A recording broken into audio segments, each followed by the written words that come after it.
Welcome in to Come Get Some. I'm your host, Blake Williams. I'm here with Mr. Come Get Some himself, Gregg Williams. And this is our Super Bowl and season recap show. And it was definitely a come get some kind of Super Bowl. I mean, we predicted and thought it was going to be. And just because we predicted it didn't mean it was going to be. We've seen that happen sometimes. Yeah, we have. You don't know who's going to show up, how they're going to show up. And sometimes those turn into blowouts. But it was an instant American classic, an instant football classic, an amazing game, and played so tight, down to the wire, almost a double overtime game.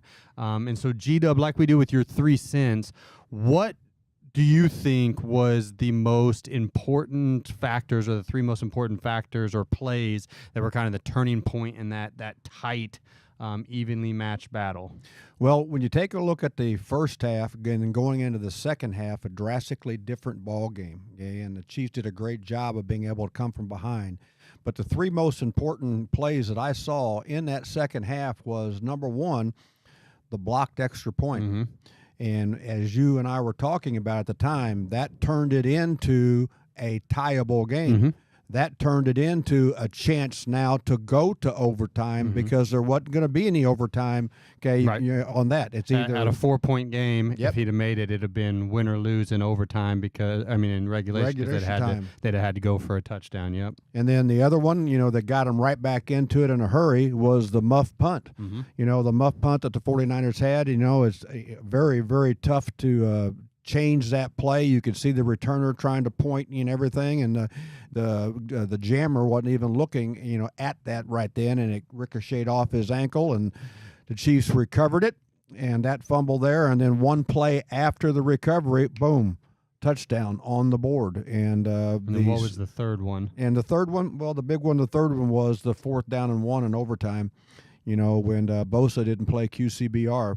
And they had not an RPO but a PRO on that critical play right there, and that he's got to play the quarterback and make the quarterback have to throw it to the flat route, and he didn't. He comes crashing in down on the fake run, and there we go. Patrick was able to turn it into a big play and keep the downs moving. No doubt. Big thing that actually crept up a couple times in the game. We'll talk a little bit more about that in our next segment on QCBR, what that is, what that entails. But that's a little bit of a method of kind of how they teach that crashing wide 9 as well too. But hey, we've got a great show for you. We're going to get into some very in-depth Super Bowl recap. We're going to look ahead at kind of the state of the franchises in both of these franchises that played last night. Get into some of the pageantry and talk about some of the other things outside of the game that's on the field, the spectacle, American spectacle that the Super Bowl is.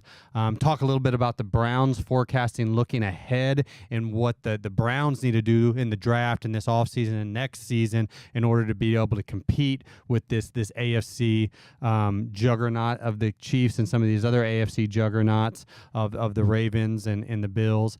And then maybe get into a little bit of golf, if you saw what happened in Scottsdale, Arizona this past weekend. Oh. But hey, stick right with us, because when we get back, we're going to have our in-depth Super Bowl recap.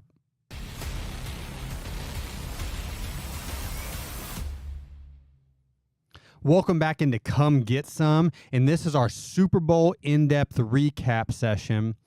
And G-Dub, I think we'll kind of, because it's such a hot button topic, I think we'll start it off in reverse, right? Like I don't know, like the movie Memento or something like that. We'll start from the end. Okay, so the last play. Let's talk about a little bit like the last play of the game. And there's so much to, I think, talk about even in just that right there. But let's talk about like formationally, the last play of the game. I saw some really cool. I don't even know if you saw this or not, but I saw really cool footage out there today of Andy Reid in his head coach's locker room after the game with Peter King breaking it down in detail. The call of the play. Mm-hmm. And like Andy Reid only does. Andy. It's like it's Tom and Jerry Wright. It's the formation. It's only a right-handed play. We don't have very many only right-handed play, but because of the nature of that play, it's a right-handed play only. The little X shuttle, is that little motion that they do, the fake, cross motion that comes back, and how hard that is, and especially in tight how coverage. Fast they do it, because that causes problems defensively just to adjust with that very fast in and out motion. Mm-hmm. And then he calls it the corn dog. Corn dog. And he said, and only Andy Reid can. I don't even know if Peter King picked up on it. And he's like, yeah, and that was the corn dog. And he's like, with a little bit of ketchup and mustard on it. It's just him being silly. But talk about a little bit about that right-handed play as a quarterback and why you would have that particular play only be right-handed. And then talk about tight red zone. Mm-hmm. And so whether you're in tight red zone pattern match or man-to-man coverage, like what that little real quick looks like I'm going across, the ball is snapped, and I'm behind essentially a bunch, and I break back outside out of it. Like why you do that and what problems that presents for an offense. Well, the adjustment that the defense has to do, first off, they have to catch up and be able to adjust to how fast you're moving, whether it's man or zone. Okay, and what you got to do is they formed a stackable formation that got into pickable splits and stuff, or in offensive terms, rubbable. They'll rub each other off, that type of stuff. But it was a great version from what they did last year, okay, in the Super Bowl against Philadelphia. Yeah, I mean, they've done it to so many people. They do it in the low red zone. Andy Reid, you've been going against Andy Reid for years and years and years. You've actually designed a number of your red zone coverage adjustments. Yes. From having to go against Andy Reid, in the red zone. Yes. I mean, that's one thing I always respected against you is like, hey, we're the times that you were in the division with Andy Reid, so you already know you're gonna have to see him twice a year. It's a copycat league, and you know that he's gonna do things in the red zone that are truly gonna stress things. Some people are just gonna kind of call plays, right? But he's gonna attack certain things. So hey, let's make our coverages or coverage adjustments in the low red zone, the tight red zone, be structured to the hardest possible thing. The very hardest thing. Blanket everything else with it. But it's not like they didn't they surprised anybody. Everybody knows it's coming. But talk about specifically that motion, what that does from a communication standpoint. Like when the communication of, you got into this this bunch type stack look, and so we've got to communicate on the fly that now we're adjusting to cover it this sort of way, and then the ball snapped, and the guy that you think's gone comes back out as number one to the flat. Like what that causes. The biggest thing in the world is people have no idea that you got one person moving on your offense, but there will be 3 or 4 guys that have to make the adjustment, the shift, and the leverage accountability to play the play, whether he continues across the field or comes back out. And those 3 or 4 guys in this instance have to be on the same page, and they were not. And it was a gift, an easy touchdown, and an easy another Super Bowl victory on that particular play. I think this is another aspect of the play that we have to talk about. I mean, this got us even last. I think it got so many people last night watching it. I mean, I think, to be honest with you, I think your second jumbo margarita last night, got you as well too. But no, I'll even say, and Tony Romo was kind of doing his little rambling thing before that snap, and I remember I turned over to you. I was like, "What is he even talking about?" I don't even know what he's talking about. Let us watch the play. But the clock was ticking down there. It was second down, but the clock was ticking down there, and we were like, "What are you doing?" Snap the ball. The game's gonna run out. But the new overtime rules, right? The new rule. And so the new overtime rules for the playoffs, the Super Bowl, of both teams are going to get a full possession. And even if you score a touchdown on your possession, your first possession, the other team still gets a chance to answer. And so that's where the ref saying, "Hey, we're playing a new game," and is we're entering into a new game, and people are like, "That sounds funny. What's that mean?" But that was literally, and that's what Tony Romo was kind of trying to say right there, is that was the Chiefs' first possession. Right. And so time wasn't of the essence. They weren't worried about – it was just like the first quarter going into the second quarter. They weren't worried about the time running off the clock right there. If it would have just gone into the second overtime, the second quarter, and they would have still played, the rest of their downs out, right there. So they were just trying to – the play clock score. was important, but not the game clock. The game clock. Exactly, right there. But it's a lot of interesting stuff that goes into it, and we've seen this out there. And some decisions are hindsight's 2020. Some decisions are quantifiably provable. And we still haven't gotten really good answers out there from the 49ers today, but they won the toss and they chose to take the ball. Yeah. Right. And I don't know if you've seen out there, like a lot of their discussions. I mean, the Chiefs talked about they knew there was the new rules this year. They covered it and they had periods around it in From training camp on, and then heavily emphasized it. Yep. Even even their starting defensive tackle and Chris Jones knew what their team and offensive game plan was going to be for that situation at the end of the game. But you got like Harvard guys like Ushek and stuff like that saying like, no, I didn't actually know. There was we didn't cover that.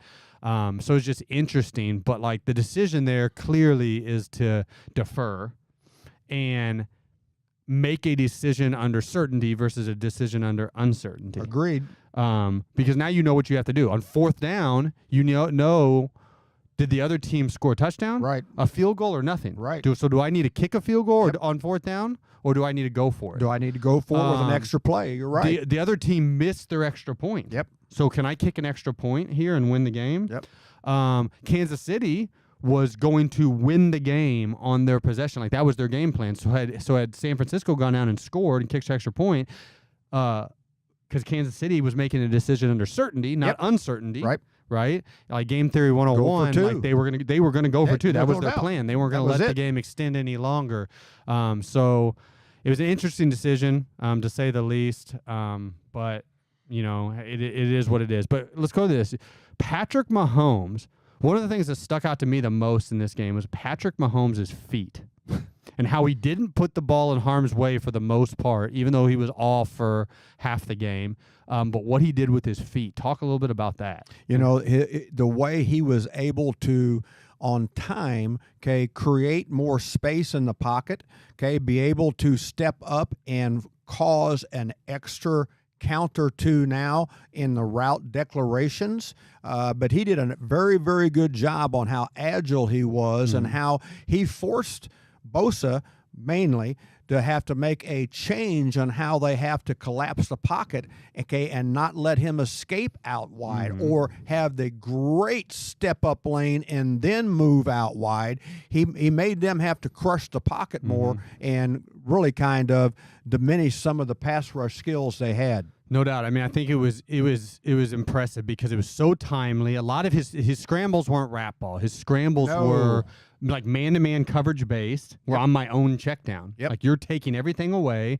There's maybe some rush lane integrity issues here, and I'm my own check down and taking off running. And then you mentioned the QCBR earlier, which is our term for quarterback, cutback, boot, and reverse. Basically, what that point of attack edge player, defensive trail player Nick Bosa in those situations is supposed to be doing, where they just made it a one-on-one battle and leveraged him, and in those situations the zone read, which was huge, and then giving him the pass run option off of Bosa, and we've adjusted, on the fourth down late in the game. I've had to adjust that for many years. With the wide nines that we did do and everything, we can't play crash technique if you choose the side of the back.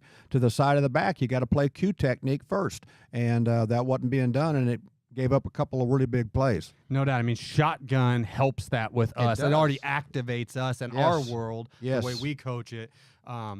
That to know that's what they got to do and we got to do. Hey, stick right with us, because when we get back, we're going to talk about more of the special teams and the defense, along with where these two franchises are maybe going on diverging paths, or how they get back here and continue on.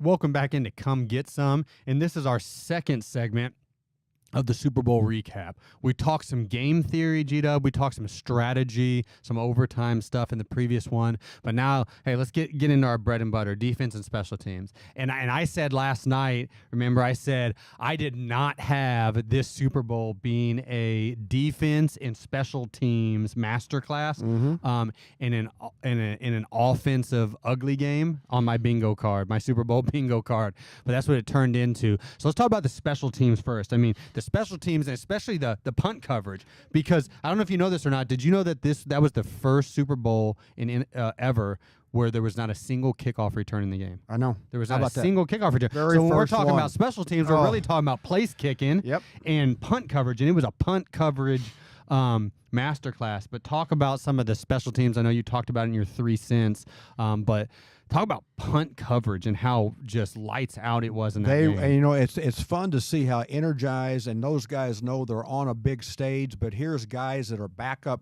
offense and defensive players that are getting a chance to shine, and their effort was outstanding. The punters punted the ball very well. They drove the ball deep and long. It's unfortunate, you know, that they had the one, you know, that careened off of the foot there and caused a fumble. But it was outstanding with how hard they played in the special teams. I agree. Unfortunately, when you're watching some of those angles that we're watching, especially on a Super Bowl, you can't see the coach's copy. Yeah. Because I'm sitting there thinking, I mean, it was played with max speed. I mean, they were flying, and so much of it though was gunner pressure. Yes. Meaning they're getting free releases and hauling ass, And they were getting singled instead of doubled. And that's what I'm getting to is like what I was wanting to see the wide copy in the all 22 film and say like at what point were they beating doubles? At what point in time are you going to get out there and double? Because frankly, some of those punts you talked about were typically like outkick your coverage type punts. You bet. And there was heat-seeking missiles in the punt returners' faces immediately, which means guys are just screaming down the field, almost not getting held up at all. Right. In check, you know, by the jammers. But it was a punt coverage masterclass. And then obviously we saw and then we had the 2 longest field goals in NFL history, Big made time. field goals in Back to NFL back. history, Yep. and then the missed extra point, though. You know, which that was a just line drive kick. line drive, you know, kick, and it was interesting. What about defense? Talk about like Spags, and talk about really like, you know, Spags and what you saw from him in situational defensive calling. I really enjoyed seeing the pre-snap pictures that he would present, you know, with having everybody up there and then drop them out and get a 4-man rush and have everybody up there and here we come, okay, and force quick releases. But I will tell you this, their inside presence in their pass rush, be it with pressures or just normal D linemen, but their inside presence really affected Brock.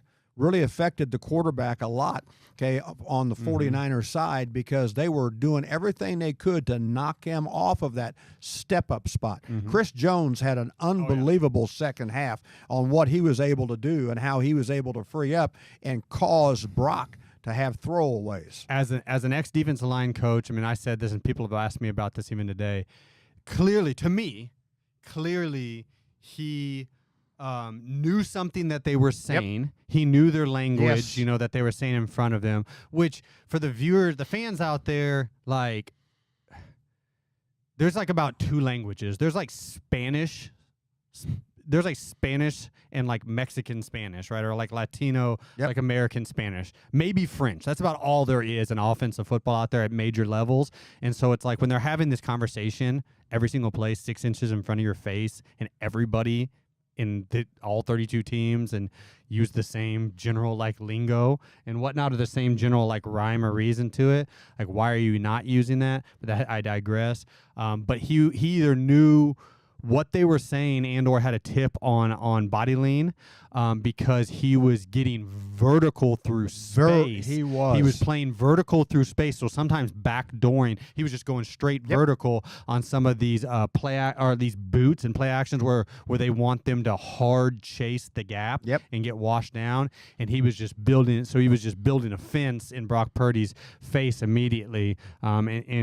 And he wasn't playing that way on outside zone, and so he clearly had a tell, and it was great. It was great to see him. And you know how hard we work on that. That's what we do. That's what great work defense hard. And being a pro is about. And we know every word you're saying, every signal you're saying, because if you're telling your own teammates something, why aren't we listening to it and knowing it too? Hey, no doubt. And then the last thing I'll say on that is, like, I loved watching Spags gave them the maximum chance in special situations. You did. So in situational football and leverage situation football, on these third downs, in scoring territory, third downs in scoring territory, in the fourth quarter when down. All these, like, he called plays to the unique special situation and put it on the play call. Put it on. Versus putting it on, like, the chance that one of our 11 is not going to mess up. Yep. And that's what great situational play That's what it callers is. do. You got to let your guys go and play, but you got to have enough to be able to go throw those like situational, most advantageous like curveballs for that situation. And he Andy and did Spags that. both Andy and are Spags did that. two They of the best maximized the special decisions, situations yes. that I've ever coached against. They've coached together in that situation, and that's what wins close games. No doubt. And so talk a little bit about that. We talked about Andy, and so I know we've seen a lot out there. And let's talk about a little bit of the legacies of these franchises, and maybe are they, two paths diverging in the woods or whatnot, right? Where does Kansas City go? Where do the 49ers go? But Andy Reid, a lot has been out there about was he going to retire. He's expressed immediately after the game that he wasn't going to retire, but he also laid down and straddled Chris Jones on the ground. Did you see that? Yeah, I did. He couldn't. He had to get help getting pulled up. No and doubt. all the other fun he was having. And so in the euphoria of the moment, it kicks in. But do you think Andy Reid retires and comes back, and what do you think with this rumors out there with Eric Bieniemy potentially coming back into the fold as a assistant head coach in waiting? You know, they brought him in to talk to the team the night before the game, but talk a little bit about that. Here's the deal. Knowing how competitive Andy is, he's coming back for 3 in a row. Now that he knows that that's never been done, he's coming back for that 3 in a row. Also, he's had both knees replaced. He's had both hips replaced. I think one knee twice. So he got plenty of time to do that later on. But now you got to capture what you have. You've got a young team. You've managed the cap well. They're going to do some other Tom Brady kind of things with Patrick and his contract to make it even more conducive to have some more personnel to go out and win, okay, and make it a dynasty. It's kind of fun to see that, but there's no doubt in my mind he'll be back. You talked about the kind of things that have never been done before, and they're trying to do that. Let's talk about this, right? And I'm gonna take a little bit of a piece out of, I saw this out there. Warren Sharp, who's a phenomenal analytics, he is. Guy. I like reading his stuff. Kind of posted this out there. But if there was any year that during the Chiefs kind of little dynasty run of they've been to 4 Super Bowls in the last 5 years, won 3 of them, right? But if there's any year, that they were going to maybe be knocked off, or it'd be this year, right, where Patrick Mahomes' cap hit out of this big contract that he signed was the biggest, right? So the hardest to field other people around him with $37 million. His O-line is still kind of weakened, injuries. We saw that be some issues in the game last night against that great front. Right there. His wide receiver number 1 was a rookie and led the season. They led the league in drops, this year. That whole so if they find some receivers for next year, let's see if they can catch the ball. Yeah. So they were forced to play 6 straight disadvantage rest games. Yes. They had 6 straight games at the end of the year from weeks 12 to 17 where they were playing on shorter disadvantaged rest than their opponent. That's the first time in history, in NFL history, that a team has had to do that on 6 straight weeks. That is crazy. And they had to play in Germany. They didn't get a first round bye. Had to play on the road in divisional and championship game as underdogs. And from a strength of schedule standpoint, if you look at it from that standpoint, DVOA and strength of schedule, West. they had the hardest path to winning the Super Bowl from that standpoint in NFL history. Right. And still accomplished and won in spite of all of that stuff. And so, you see the crazy stuff out there now. Like Patrick Mahomes has more playoff wins than Peyton Manning, which How about is that crazy. One? Yes. And only 28 years old. Only 28. If Patrick Mahomes and Kelsey and Andy Reid all come back like they're saying they're going to do, this is where this dynasty could go. Who knows? On the flip side of things, the San Francisco 49ers are entering an interesting standpoint because they're going to have to play Brock Purdy at the end of next year. They're going to have to pay that man. Pay that man. They've got a young team that's really fast and talented. For a lot of the game last night, they clearly looked faster and more athletic. Especially in the first half, they did. But they're young and homegrown, meaning you're going to have to pay them or let them walk. Yep. right? Especially when you got to pay the quarterback. And so they're going to have to go through some of those roster rebuilding things. They do. So, like, what do you think you see for San Francisco? You know, how hard it's going to be for them getting back? I think right now it's going to be tough unless they get a couple of key defensive returns or defensive upgrades, okay, because I trust what Kyle's going to be doing offensively, and I trust what Brock's going to be doing offensively, but they have to have a couple of really good acquisitions on the defensive side of the ball. Hey, no doubt it'll be interesting to see. I mean, they do, again, they've got like Pro Bowl, all-pro talent at basically every position on offense and defense, but they got to keep them. They got to find a way to get over that hump in the big one. And that's a tough division too. No doubt. Hey, but stick right with us because when we get back, we're going to finish our final Super Bowl recap and talking about some of the pageantry of the game.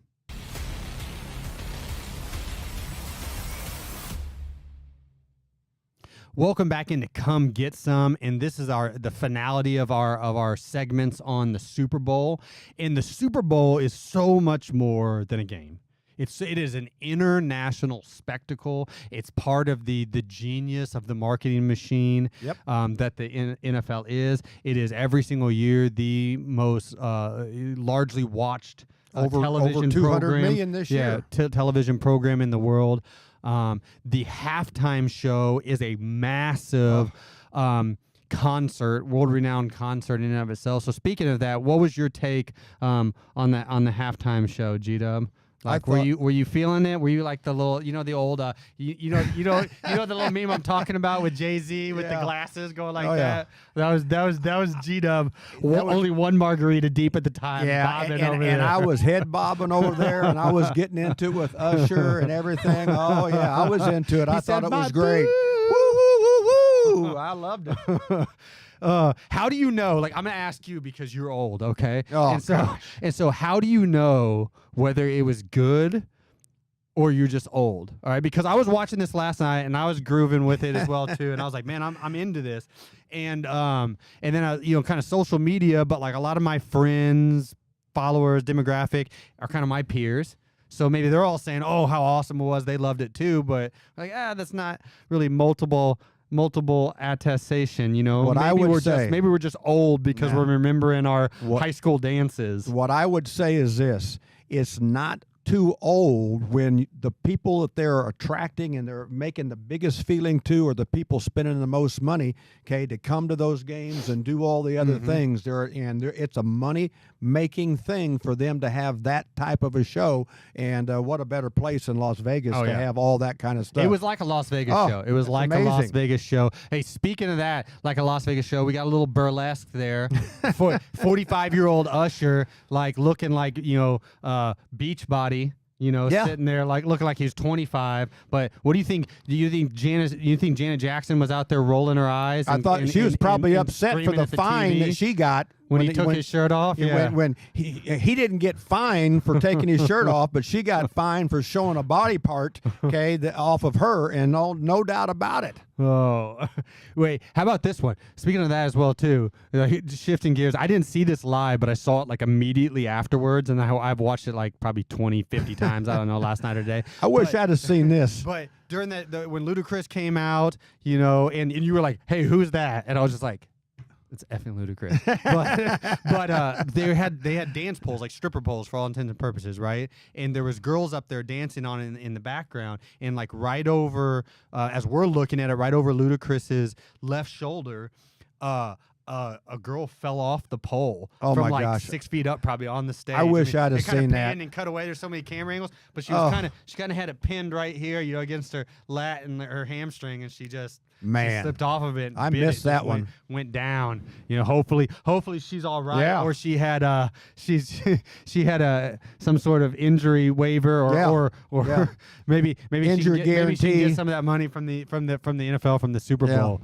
But I mean, they had it's such a pageantry. They had all the celebrities there. They had for the first time ever you saw, they had a VIP club. I've never seen bottle service. And the way they built that stadium to be have that way. I don't even want to know what bottle service costs there, right? Like it was probably freaking $2,000 for. I'd have been for over a there bottle of eating Jose somebody Cuervo. else's ice out of their empty cup or something because I couldn't afford spinning it. Oh my gosh. That's just nasty.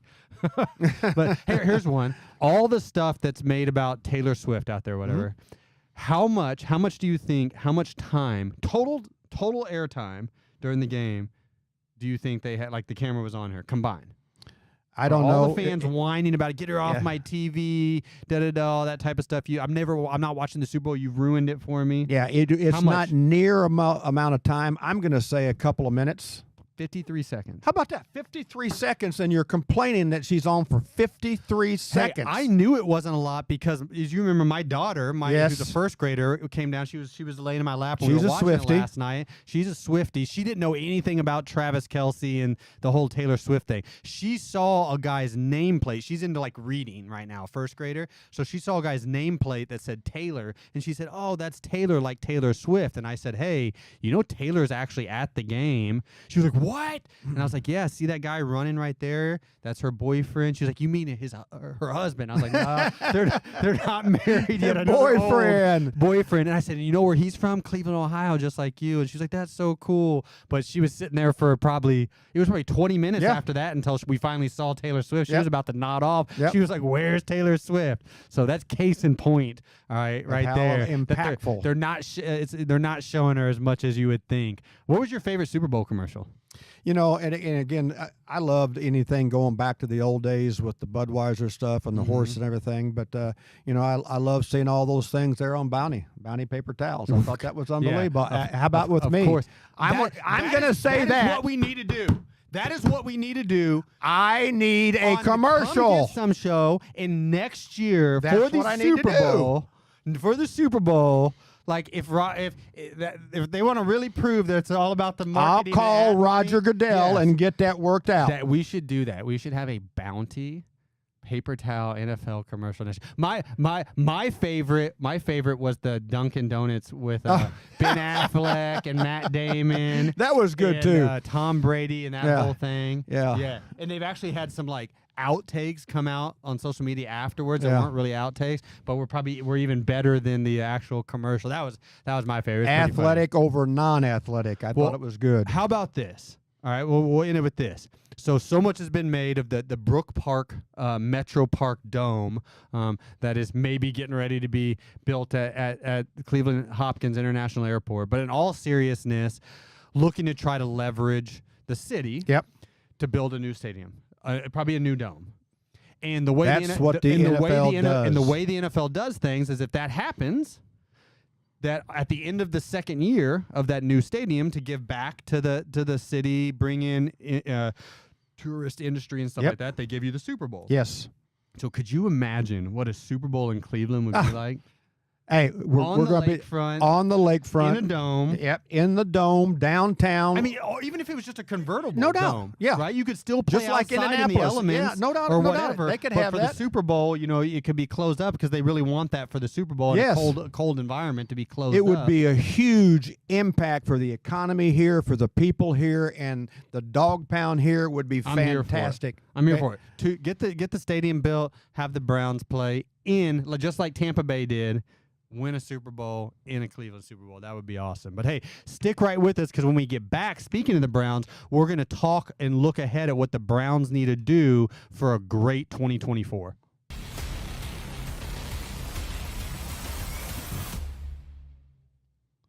Welcome back into Come Get Some, and we've spent so much of the show talking about the dynasty of Kansas City, Super Bowl mania, potentially having a Super Bowl in Cleveland, and really the powerhouses are in the AFC. Yes. Right? With Kansas City, with Cincinnati when Joe Burrow is healthy, with Lamar Baltimore, Jackson, right? Like with Buffalo, and now like watch out, and now watch out at LA Chargers with Jim Harbaugh and that whole staff coming in there with that already really talented group. Not to mention even like Sean Payton, at the Denver Broncos. What's going on down at the Texans? Oh my God, CJ Stroud. Like we could just keep going on and on and on. No and doubt. on. Jacksonville, the AFC. So the AFC, and so we're going to talk about what the Browns need to do. Take a step back real quick. I mean, it was awesome to see the recognition of what the Browns did this year. I thought it was what they've very, become very at good. the NFL honors. Yeah. Clean sweep, 4-0. Assistant coach of the year in Schwartz, head coach of the year in Stefanski, defensive player of the year in Miles, and comeback player of the year in Joe Flacco. That was awesome. A clean sweep, 4-0. Fantastic. And that's a testament to what they did in the regular season. But glory is built upon the postseason. You got to be able to win. What do you think they've got to do? First and foremost, what do you see? What do you think they got to do in the draft? Because that's primarily how they have to build this and kind of how their stuff's structured. What do you think they got to do in the draft? Number to help one them thing. Take that next step. Number one thing is they've got to do a better job now. They've got to get some more offensive line help. Okay, they played the most different combinations of offensive linemen because of the injuries. Some of those quality reps right there will be good backup reps, but can we increase the quality, especially at the tackle positions? Okay, can we do that and get better there? Yep, no doubt. And speaking of the offensive line, our guy Andy Dickerson, the new offensive line coach that we coached with for 4 years when he was the assistant offensive line coach with us at the Rams. And this is actually his second stint at the Browns. He was actually at the Browns back under Mangini. Back in the day. Probably I don't know if a lot of people realize that or not, but that was like when he was back at like a QC a long time ago. But yeah, he'll have to get that right with some of those new guys in there as well too, and I think he will. And then Nick Chubb's got to bounce back again, and if he can't, and who is going to take that role so it takes off the heat off of the quarterback position? I agree, and you speak of the quarterback position, and maybe maybe they can talk Joe Flacco into staying around for a year. I mean, they should, and that would be good, especially when you think Deshaun Watson's probably not going to be ready until training camp. They with need the shoulder to do and everything. But at some point in time, and I don't mean this to be clickbait, at some point in time, they need to draft a quarterback high again. Yeah. They need to they've built to win now. They need to draft a quarterback high again, and this is no knock on DTR or anything, but whether it be in the second round this year or the first round 2 years from now, find a way to parlay that. But they need another guy there so that if and when something happens, Deshaun Watson's health or something like that, you've got a guy that can be another franchise backup caliber type dude on a cheap contract. It's hard to do it with veterans when you've already got one veteran making so much money. That's what a lot of people don't realize. Guaranteed contract. It's hard to have another veteran because they cost so much money. Yep. Even a veteran backup costs so much money. A veteran backup costs more money than quarterback than certain starters at other positions in the NFL. Right. What do you think they got to do in the off season, their off season training? What would you do to maybe switch it up, or what do you think they got to do to emphasize to get over that hump? Biggest thing in the world is the special situations, okay? And you can't do enough of those type of things. The fundamental techniques and all that kind of stuff is you're going to get those day in and day out. But how are they going to create some of those special situations to get them to be at the very final game of the year? Analyze it and get better at it. I agree with that. And I think Stefanski's really good at special situations. They're good at it around there. The next thing I would say as well, too, is look very in-depth at your self-scout and chase the stuff off of film. The stuff that people truly did in the Texans game and whatnot. Chase that stuff off of film. Make sure, if anything, you spend a lot of time in the off-season getting that corrected within your schemes. But, hey, stick right with us, because when we get back, we're going to talk some waste management, Happy Gilmore special golf that we were watching this weekend.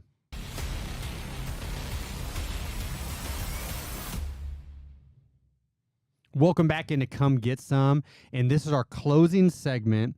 And we're going to switch because as the season switches out of American football season, I know we've got more football coming up, but we're going to switch into golf. And so, G-Dub, what did you think about just what you saw in Scottsdale at the Waste Management Tour Championship? And the first thing is, back when I was the head coach of the Buffalo Bills, back up there when they had the PGA Open, okay, over there in Rochester, I set up in the booth, on the 18th hole with Jim Nantz, and the whole day on the final round. And what a great memory. something like this, what they were doing here, it looked like a wrestling fest. It looked like a Bonnaroo, a music fest. Like, oh my I don't know. I mean, it was just out of control. And I know there were a bunch of golfers just shaking their head. And it was funny for me to watch them on which ones it affected, which ones could not block out all that trash that was going on in the crowd, in the water and everything. No doubt. I mean, it was amazing to watch and see.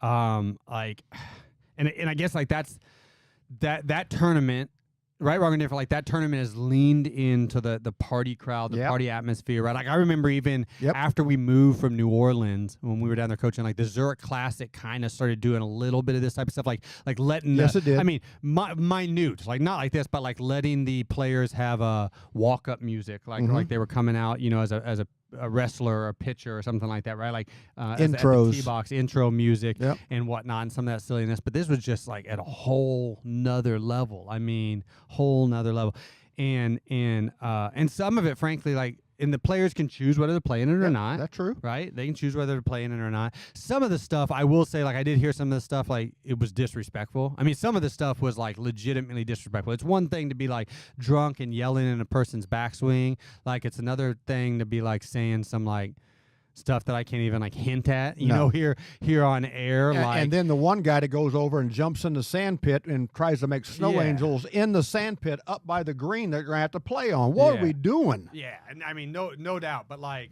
I mean, like some like homophobic remarks, suck this, suck that, like throwing at the golfers as they're trying. I mean, that's like, I don't know. I mean, like it's the type of stuff you're used to hearing like honestly in a football game and an NFL sideline, and you shouldn't even there. I mean, like you crossed the bounds. I've been through those. It was mind-boggling seeing it like out there viral, and I don't know. It's this world we live in now to a degree. I think it's like it's so social media and viral driven, you know, where it's like. I don't know. Like I think that it was a breeding ground for that. But hey, I did see a beer snake in reference. It was like it was like a WWE match meets like a DC Defenders match. There we go. DC Defenders game. Like the only thing I didn't see out there, the only thing we were missing was the Greg Lemonheads. Yeah. How about this? My Lemonheads. We're about to start the XFL, the UFL season, and Cleveland fans, please tune into the DC Defenders. Like they're dominant team out there, and Mr. Come Get Some over here is like is the out there playing Come Get Some, you know, over there. But the DC Defenders crowd have these massive, like 6 foot tall heads of G-Dub with lemons for the eyes. For my eyes. If you haven't seen it before, because it's a soccer crowd, and so it's these soccer rituals. So they throw like lemons on the field, like when they score touchdowns or they're mad at like what the refs, like the bad call that the refs did. They throw lemons, like they're getting these lemons from like their beer and stuff like that. That's what it is. And then they collect the beer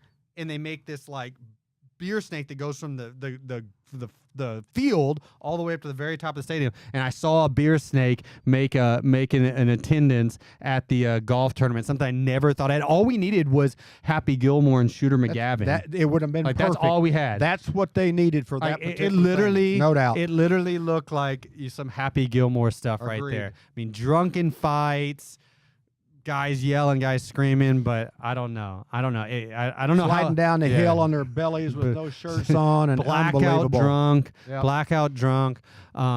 But hey, we're going to continue Come Get Some as we go on here. Mr. Come Get Some himself will probably be covering some live UFL stuff as we get to that side of the season. So for you football fans, football is going to continue on with the Spring League, but this is the end of the 2023 season. G-Dub, send us out. Here we go. Ready, break? Come get some!